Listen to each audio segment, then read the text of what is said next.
예수께서 안식일을 밀밭 사이로 갈 때 제자들이 시장하여 이삭을 잘라 먹었다 그랬습니다.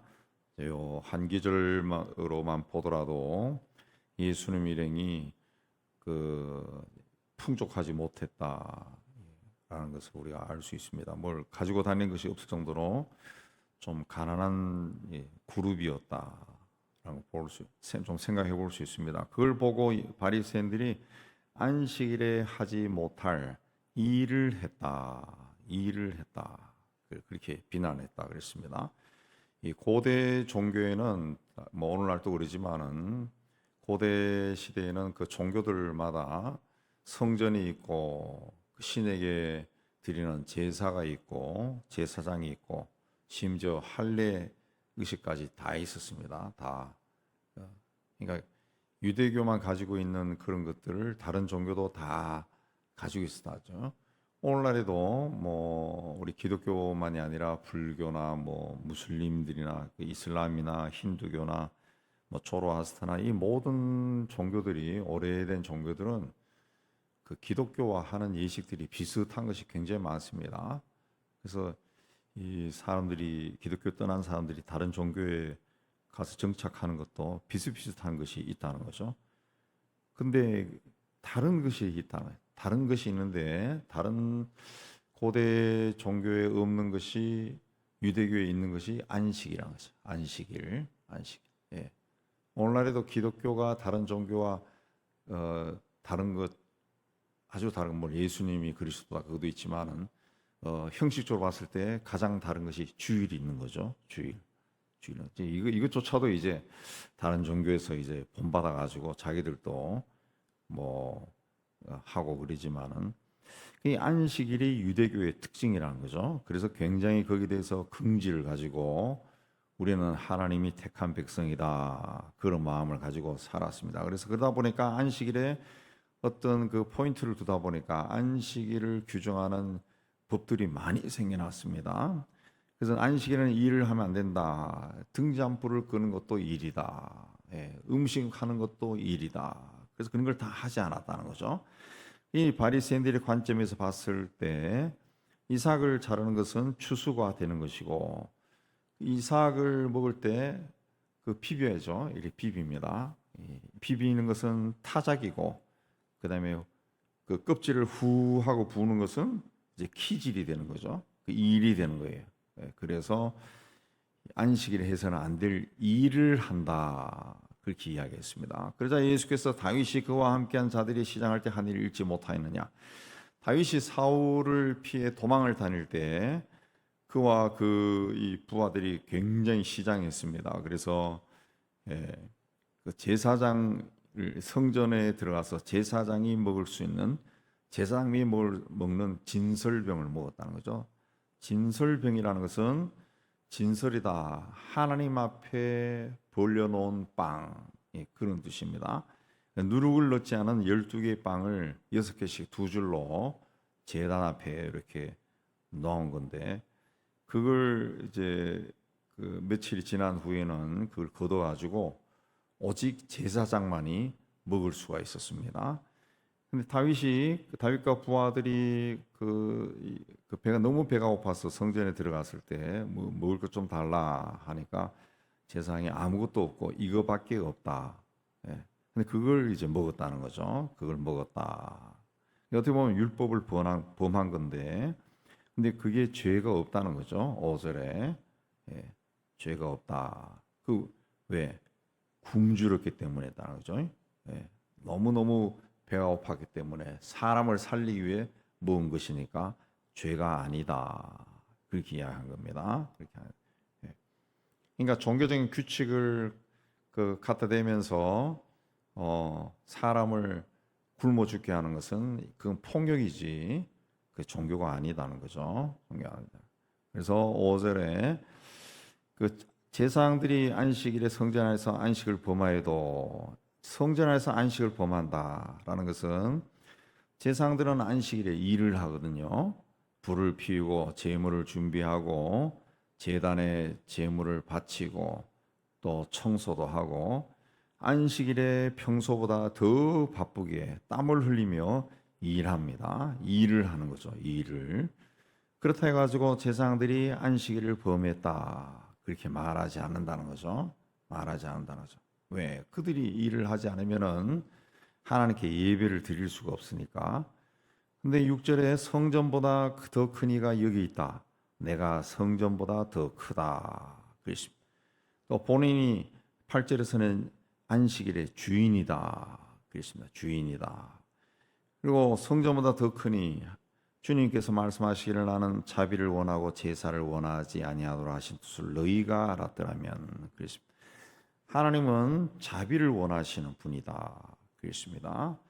그 인자가 이 안식일의 주인이다. 그 배고픈 것을 해결해 줘야지. 배고픈 것을 해결하지 아니하고 안식일에 일하지 말라는 그 율법만 들이대 가지고 그 굶주려서 허덕이게 만든 것은 그 하나님의 자비가 아니라는 거죠. 그리고 인자는 안식일의 주인이고, 그리고 여기 있는 제자들은 이제 복음을 전하는 제사장이죠. 복음을 전하는 제사장. 예, 그렇기 때문에 괜찮다는 그 이야기입니다. 그리고 거기서 떠나서 회당에 들어가니까 한쪽 손이 마른 사람이 나왔다.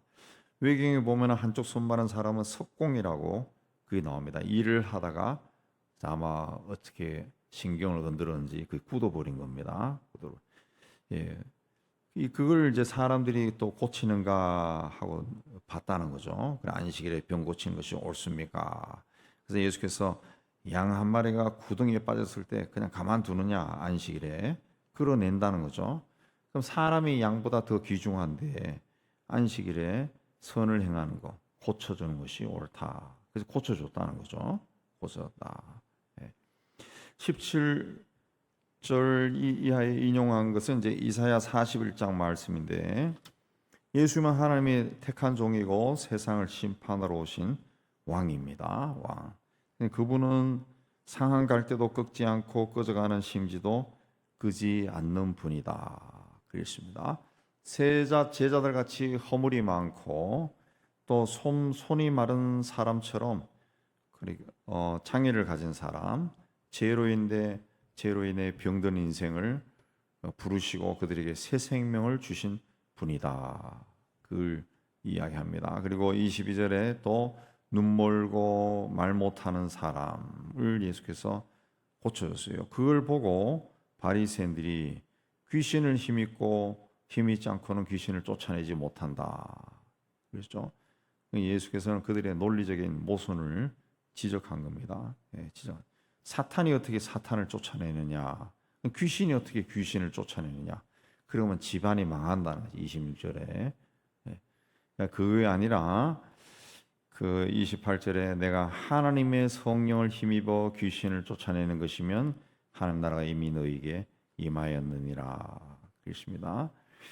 그러니까 귀신을 쫓아내는 거, 귀신이 들려 눈멀고 말 못하는 사람을 고쳐준 거, 이거는 하나님의 성령을 힘입어서 쫓아낸 것이다. 그랬습니다. 우주에 존재하는 영은 성령 아니면 악령이에요. 성령. 성령 충만하지 않았을 때 악한 영이 들어오는 건데 그 악한 영을 쫓아낼 수 있는 거. 사람에게 악한 마음을 불어넣고 잘못된 생각을 하게 하고 잘못된 길을 가게 하는 것은 성령이 아니라 악한 영이죠. 악한 영. 악한 영을 쫓아낼 수 있는 것은 오직 성령밖에 없다는 거죠. 성령밖에 없다. 조금 더 설명을 예수께서 더 하시는데 29절에 사람이 먼저 강한 자를 결박하지 않고서 어떻게 그 강한 자의 집에 들어가 세간을 강탈하겠느냐. 결박한 후에야 그 집을 강탈할 것이다. 예수님은 사탄을 강한 자라고 표현했습니다. 사탄은 굉장히 강한 자입니다. 강한 자. 인간과는 비교할 수 없을 정도로 굉장히 강하고 지혜롭고 능력이 있습니다. 능력이 있습니다. 사탄이. 우리가 성령의 권능, 성령의 능력 그렇게 이야기하는데 사탄도 거기에 못하지만은 인간보다는 강한 능력이 권능이 있다는 거죠. 그 사탄이 인간의 마음에 들어와서 우리의 영혼과 육신과 생각을 지배한 사단이 악한 영이 인간의 심령을 지배하면은, 육신을 지배하면은 인간은 스스로의 힘으로 빠져나오는 것이 굉장히 힘듭니다. 그러니까 사단의 악한 영의 인질이 되어버린 거죠. 인질이 되어버린 거죠. 거기서 벗어날 수 있는 길은 하나밖에 없다는 거죠. 예, 더 강한 자가 들어가서 이 강한 자를 결박해야 된다. 결박해. 사단보다 더 강한 자는 하나님밖에 없습니다. 그러니까 하나님의 성령을 힘입어 귀신을 쫓아낸다. 하나님의 성령을 힘입어야 된다는 거죠. 예. 사도 바울은 우리의 싸움은 혈과 육이 아니요 공중 권세 잡은 악한 영과의 싸움이다. 그랬습니다. 혈과 그 육이다라고 해서 인간, 우리 눈앞에 있는 그 인간, 이 살을 가진 인간과 싸우는 것이 아니고 공중 권세 잡은 자, 그 사람을 지배하고 있는 악한 영과의 싸움이다. 그렇습니다. 예. 우리 눈에는 보이지 않지만은 영계에서는 악한 영이 끊임없이 성령께서 하신 일을 방해하고 있죠. 방해합니다. 그래서 잘못된 생각, 또 교만한 생각, 내가 생각하고 말하는 것이 바르다. 뭐 이런 것들 자꾸 불어넣어서 하나님의 역사를 해방시키는 겁니다. 복음의 역사는 바로 사탄과의 싸움, 악한 영과의 싸움입니다. 싸움. 그 싸움에서 이기기 위해서는 이 악한 영, 강한 자를 결박해야 되는데 강한 자를 결박할 수 있는 존재는 하나님의 영밖에 없다는 거죠. 하나님의 영, 성령밖에 없다. 성령이다. 그래서 우리가 늘 성령으로 충만해야 되고 성령으로 충만할 때 우리 마음 속에서 들끓던 그런 복잡한 생각들, 부정적이고 비관적이고 이런 생각들이 사라지는 거죠. 이 악한 영이 쫓겨나가는 겁니다. 쫓겨나가는 거예요. 그래서 예수께서 말씀하시기를 예수님은 30절에 모으는 자고 사탄은 해치는 자다. 해친다라고 하는 것은 흩어버린다는 뜻입니다. 막 흩어버린다는 거죠. 예. 나와 함께 아니하는 자는 나를 반대하는 자요 나와 함께 모으지 아니하는 자는 해치는 자다. 나와 함께 모으지 않는 자. 그러니까 우리는 예수님과 함께 모으는 일에 열심을 내야 됩니다. 모이는 일, 사람들을 모은다. 사람들이 모이기 위해서는 어떻게 됩니까? 이 마음과 뜻과 생각이 적어도 비슷해야 돼요. 똑같지는 않더라도 좀 비슷해야 돼요. 공감하는 것이 있어야죠. 공감이 돼야 됩니다. 그래야 사람이 자꾸 모이는 거예요. 우리는 그런 일을 해야 됩니다. 자꾸 좀 자기 생각을 버리고 자기 건 낮추고 해서 뭔가 이 공통점을 찾아가지고 자꾸 이렇게 모이기를 힘써야 됩니다. 그렇지 않은 자는 해치는 자다. 사람을 자꾸 흩어버리는 자다. 그렇습니다. 22절부터 계속 이야기하는 것이 성령에 대한 겁니다. 성령인데 31절 2절에 사람에 대한 모든 죄와 모든 사하심을 얻되 인간관계에서 어떤 죄를 지은 것은 용서를 받지만 성령을 모독하는 것은 사하심을 얻지 못한다. 말로 인자를 거역하면 사하심을 얻되 그러니까 바리새인들처럼 말로 자꾸 시비 걸고 이런 거는 그 용서할 받을 수 있지만은 성령을 거역하면 세상과 오는 세상에서도 사하심을 얻지 못할 것이다. 그렇습니다. 그 하나님이 하시는 일을 자꾸 시비 거는 거, 그걸 성령을 거역하는 겁니다. 예수님 하신 것은 예수님 자체에 대해서 비난하는 것은 용서받을 수 있지만은 인간 예수에 대해서 그러나 예수님이 그 하나님의 이름으로 행하는 그런 일, 귀신을 쫓아낸다든가 이런 걸 가지고 시비 거는 것은 용서받지 못한다. 그렇습니다. 말로 성령을 거역하면 이 세상과 오는 세상에서도 사하심을 얻지 못하리라. 성경에 보면은 말한 대로 된다. 그렇게 되는데 그도 그 성령을 해방하는 거나 같습니다. 왜? 인간이라고 하는 존재는 또 예수 믿는 인간은 한 사람 한 사람에게 성령이 있는데 성령께서 그 안에 거하시는데 그 사람에 대해서 함부로 비난하고 욕하고 그 사람이 하는 일을 또 우습게 여기고 평가절하하고 이런 일은 그 성령을 해방하는 일과 똑같은 겁니다. 똑같은 거예요. 예. 함부로 저주하고 그럼 말 그대로 되는 거예요. 말 그대로. 자녀들에 대해서도 말을 막 함부로 하는 사람들이 있다고. 자기 성질을 못 이겨 가지고 말을 함부로 그렇게 하다가 네 망한다 그러고 그렇게 해서 네가 성공하냐 그리고 공부 안 하면은 망해. 그러면은 공부 안 합니다. 그리고 망합니다. 망해요. 그런 말을 하는 것이 아니죠. 하면 안 되는 거죠. 목구멍까지 막 그 말이 올라와도 그런 말을 하는 게 아니라는 거죠. 그건 성령을 모독하는 것이 되어버린다. 그 사람과 함께하는 성령. 그러니까 뭔가 좀 잘못해도 이 사람을 사랑해서 하나님이 구원하셨다. 그리고 예수 믿는 이 사람, 이 아이에게도 하나님의 성령이 있다. 그걸 생각하고 자꾸 권면하고 축복하고 그렇게 해야 되는 겁니다. 그렇게 해야 된다. 그 34절에도 독사의 자식들아 너희는 악하니 어떻게 선한 말을 할 수 있느냐 마음에 가득한 것을 입으로 말한다. 그 마음에 들어있는 것이 입으로 막 나온다는 거죠. 그 마음에 그 악한 것이 들어있으니까 어떻게 선한 말이 나오느냐. 선한 말이 나오지 않는다는 거죠. 그래서 우리가 이 마음 속에 선한 것, 좋은 것을 담아야 됩니다. 담아야 그게 바깥으로 나온다는 거예요. 그게 자꾸 마음에 어떤 자기가 살아가면서 어떤 세상에서 상처를 많이 받았다. 그러면 마음이 뒤틀려서 자꾸 무슨 누가 이야기해도 그 삐딱하게 말하고 비아냥거리고 그러는 사람들이 있습니다. 그 무슨 일에 그냥 고춧가루 뿌리듯이 그런 건 선하지 못한 겁니다. 그 자칫 잘못하다가 그런 습관 가지고 있다가 말로 성령을 거역할 수가 있다. 말로 성령을 거역할 수 있다. 선한 사람은 쌓은 선에서 선한 것을 내고 악한 사람은 쌓은 악에서 악한 것을 냅니다. 선이나 악도 쌓는다는 거예요. 쌓는다. 오랜 세월에 걸쳐 가지고 자기 심령에 자꾸 쌓는 겁니다. 쌓아가는 거예요. 그래서 좋은 것을 자꾸 쌓아야 되고 이걸 뭐 좋은 것을 어떻게 쌓느냐?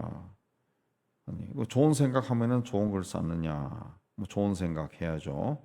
할 수 있으면은 좋은 방향으로 생각하고 그렇게 하는데 우리가 또 인위적으로 할 수 있는 거는 이제 좋은 책을 읽어야죠. 좋은 책. 그렇다 해가지고 막 공부하라. 공부하면 더 좋겠지만은 좋은 책. 그러니까 그래서 이 언어 생활, 이 작가들이 그런 이야기 많이 하는데 이 글 쓰는 연습하는 작가들이 글쓰기 연습할 때 쓰는 방법이기도 한데 우리 뭐 학교 다닐 때도 그런 이야기 많이 들었는데 이 선하고 좋은 말을 선한 것을 우리 속에 자꾸 쌓기 위해서는 그 수필이나 시를 읽는 게 좋다는 거죠. 수필이나 시. 그거는 참 좋은 글이 참 많거든요. 그런 걸 많이 읽고 그렇게 하면은 이 세상을 보는 눈이 자꾸 달라진다. 수필가나 시인들은 세상을 따뜻하게 보죠. 이상하게 우리나라는 또 시인들 중에 정치하는 사람들이 이상한 발언들을 자꾸 하는데 그건 참 잘못된 것 같아요. 그 속에 있는 것이 밖으로 드러나는데 그 한 입으로 어떻게 아름다움을 이야기했다가 한 입으로 사람을 비난하고 그런지 모르겠어요. 그거는 별로 좋은 거 아닙니다. 선한 것을 자꾸 쌓기 위해서는 좋은 글을 읽어야죠. 어렸을 때부터 좋은 글을 많이 읽어야 되는데 옛날 우리 학생 때 선생님들이 수필을 많이 읽으라 그랬죠. 수필을 읽고 시를 많이 접하고 시를 몰라도 하면은 이 표현이 달라져요. 표현이 사람이 무슨 무익한 말을 하든지 심판날에 대하여 이에 대한 신문을 무슨 말을 해도 심판을 받는다는 무익한 말을 한 것에 그러니까 말을 할 수 있으면은 그 좋은 말을 해야죠. 무익한 쓸데없는 말 하지 말라는 거죠.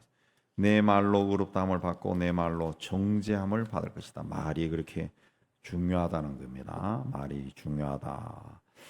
38절 42절까지는 그 요나나 솔로몬과 비교할 수 없이 크고 위대하신 그리스도께서 전하는 복음을 거절하면은 심판을 받을 수밖에 없다. 그렇습니다. 심판을 받았어요. 그것도 중요한 것이 43절에 나오죠. 귀신이 사람에게서 더러운 귀신에 나갔을 때 물 없는 곳으로 다니며 쉬기를 구하되 쉴 곳을 얻지 못하고 물이 없는 곳이다. 물이 없는 곳이다. 예, 그렇게 하는데 물은 성경에서 하나님의 은혜와 말씀을 상징하죠. 하나님, 하나님을 생수의 근원이다. 그렇게 하는데 물이 없는 곳을 찾아보니까 없다는 거예요. 없다는 거지. 그러니까 이 성령으로 충만하면은 우리에게서 쫓겨났던 귀신이 다시 못 들어오는 겁니다.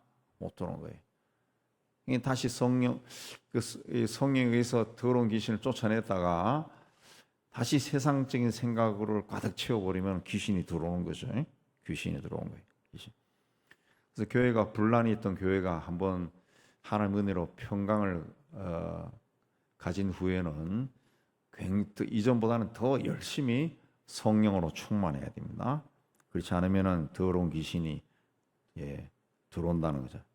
지가 쫓겨났기 때문에 자기보다 더 악한 귀신 7을 데리고 들어온다. 7을 데려온다. 라고 하는 것은 더 이상 쫓겨나지 않을 정도로 완벽하게 들어온다는 그 이야기입니다. 그래서 그 사람의 나중의 형편이 전보다 더 심하게 되느니라. 더 심해진다는 것이. 이 약한 세대가 또한 이렇게 되리라. 그래서 복음이 전해진 후에 복음이 전해진 그 나라나 민족이 반드시 하나님의 은혜 가운데 부응하는데 그 나라나 민족이 세속적인 욕망에 다시 정복당하면은 그 이전보다 더 악해지는 거예요. 더 악해지는 거예요. 예. 우리나라도 이 복음이 들어올 때 나라가 그야말로 그 당시에 선교사나 이 우리나라를 여행했던 탐험가의 글에 보면은 어떻게 세상에 이런 나라가 존재하나 할 정도로 굉장히 황폐한 나라거든요. 황폐한 나라에 우리가 뭐 조선시대 이야기지만은 조선시대는 그야말로 뭐 유교 문화고 우리 교육을 그래 받았지만 내부적으로 들어가면은 아주 그 악한 시대라. 조선시대가 왕들이 전 국민을 노예로 삼았던 그런 시대, 마음에 안 들면은 삼족을 멸하는 그런 시대. 그러니까 공산주의보다 더 나쁜 그런 시대죠. 악한 시대. 그 우리가 존경하는 이순신 장군도 마음에 안 들면은 그냥 전쟁 중에 있는 사람 붙잡아가지고 감옥에 가두고 죽이려고 하고, 그건 아주 막 이상한 삐딱한 시대입니다. 근데 선교사나 그 탐험가들이 와서도 세상에 뭐 이런 나라가 있나 할 정도로 막 그냥 짐승처럼 사는 그런 시대예요. 짐승처럼. 그런 시대의 나라에 그 하나님이 그 감동을 줘서 사람들을 보내고 깨어 있는 사람들이 복음을 받아들이고 그 예수 믿고 그래가지고 100여 년에 걸쳐가지고 막 나라가 정화되고 정말 세계의 선교 역사에 유례가 없을 정도로 복음에 의해서 변화가 일어난 나라가 됐죠. 나라가 됐어요. 복음이 들어가면서 그 사람들이 공부하고 깨우치고 이 나라를 사랑하는 마음을 가지고 그렇게 해서 복음이 막 됐는데 그 100년의 세월이 흐르고 이제 좀 잘 살게 되면서 어떻게 됐습니까? 다시 막 나라가 굉장히 더러워지기 시작해요. 오염이 되기 시작해요.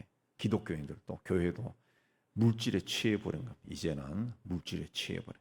옛날에는 없어가지고 그야말로 짐승처럼 살았는데 이제는 가지게 되면서 하나님을 믿지만은 하나님 앞에 정직하지 않고 다 거짓되게 막 산다. 자기에게 막 취해 사는 거예요. 하나님 또 자기 마음대로 막 믿는 거예요. 자기 생각대로 믿는 거예요. 그래서 우리나라의 현상을 많은 분들이 무슨 사사시대 같다 그러죠. 자기 생각대로 사는 시대, 자기 생각대로 하나님을 믿는 시대. 내 생각이 하나님의 뜻이요. 그냥 내 생각이 하나님의 말씀이 없고, 더러운 귀신을 하나님이 그 성령으로 충만해서 쫓아내는데, 한때 성령으로 충만해서 막 올라오다가 이 다시 귀신들이 보니까 야 이제 들어가도 괜찮을 것 같아 라고 들어온 거예요. 들어온 거. 그래서 지보다 더 악한 귀신 7을 데리고 들어온 것일 수도 있습니다. 제가 봤을 때 들어온 것이 이게 나중 형편이 전보다 더 심하게 된다. 굉장히 이상하게 되네. 그래서 우리 한국의 뭐 기독교 교회가 뭐 세상에서 뭐 손가락 꼽는 큰 교회들이 있다 그리 이야기하지만은 그 영적으로는 내부적으로는 막 힘이 없다. 힘이 없다. 우리 한국의 경제가 뭐 세계 뭐 10위니 14위니 뭐 그렇게 이야기하지만은 부패 지수는 저 밑바닥입니다. 저 밑바닥 뭐 60인가 80위까지 막 떨어져요. 그거나 똑같은 거죠. 교회가 이제 껍데기로 봤을 때는 대단한 그 기독교 세력을 가지고 있다 하지만은 그 영적인 측면에서 봤을 때는 저 밑바닥으로 들어가 있다는 거죠. 밑바닥. 이 하나님을 믿는 건지 자기를 믿는 건지 모르는 그 정도. 뭐 하나님의 뜻이 이루어지게 해달라고 맨날 소리 지르지만은 그 하나님의 뜻이 아니라 자기 뜻이지. 자기 뜻. 내가 생각하는 것이 이루어져야 막 해피하고 기쁘고 즐겁고 막 그런 거예요. 저는 그러니까 우리 시대가 이 그렇지 않아도 악한 시대인데 점점 더 심해지나. 점점 더 심해. 제가 70년대 군 생활할 때는 그 군목이 오고 아니면 뭐 그렇게 하면은 그 당시의 사람들 그래도 군인들조차도 순수했다. 그러고 세례 받으려고 그러고 아주 순수했다고. 그리고 막 대대마다 교회가 세워지고. 근데 요즘은 그 옛날에 우리가 70년대 말에 군 생활하면서 세웠던 막 곳곳에 세워졌던 군인 교회가 그 군목이 없어가지고 목사들이 없어가지고 다 문 닫아요. 문 닫고 법당으로도 바뀌고 막 이런 일이 난다. 이런 일. 군인들도 안 가고. 우리 시대를 우리가 조금 눈을 뜨고 봐야 됩니다. 눈을 뜨고 지금 이 시대가 어떤 시대인가. 우리도 모르는 사이에 영적으로 어떤 체인지가 일어나고 있는 그런 시대죠. 자, 우리 몸은 집입니다.